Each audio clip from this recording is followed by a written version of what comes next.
City India news Telugu. Nagar Kurnool జిల్లాలో గంజాయి కలకలం రేపింది. నాగర్ కర్నూలు పట్టణానికి చెందిన 2 మైనర్లను పోలీసులు రెడ్ హ్యాండెడ్ గా పట్టుకున్నట్లు సిఐ కనకయ్య తెలిపారు. వారి నుండి కొంత గంజాయి స్వాధీనం చేసుకున్నామని అన్నారు.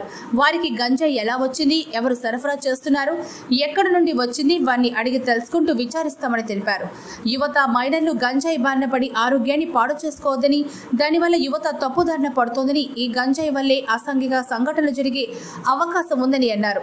గంజాయి ఎవరైనా అమ్మినా, కొనుగోలు చేసినా వారికి చట్టపరమైన చర్యలు తీసుకుంటామన్నారు. అలాగే ఎవరికైనా గంజాయి గురించి పూర్తి సమాచారం తెలిస్తే మాకు సమాచారం ఇవ్వాలంటూ విలేకరుల సమావేశంలో సిఐ కనకయ్య తెలిపారు.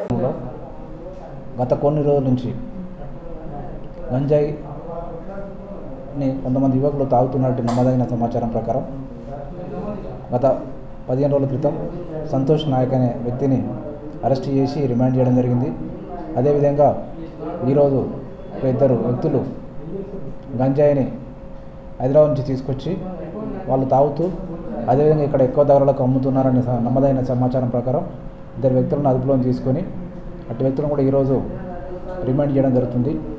కాబట్టి నాగర్ కర్నూలు ప్రజలకు కానీ నాగర్ కర్నూలు కాన్స్టిట్యూన్సీలో నుండి ప్రజలందరికీ పోలీస్ శాఖ నుంచి విజ్ఞప్తి ఏమనగా తెలంగాణ ప్రభుత్వం గాంజాయి విషయంలో, డ్రగ్స్ విషయంలో చాలా సీరియస్గా ఉంది.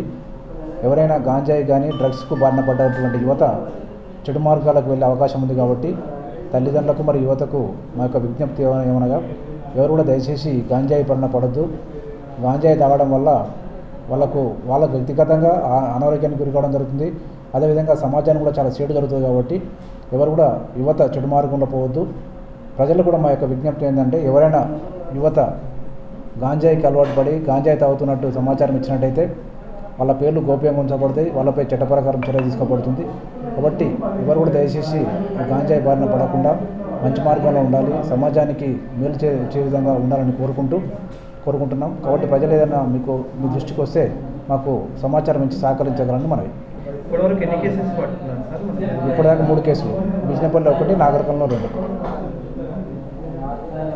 ఇప్పుడు కేసు చేసిన వాళ్ళని రిమాండ్ పంపిస్తున్నారా లేకపోతే స్టేట్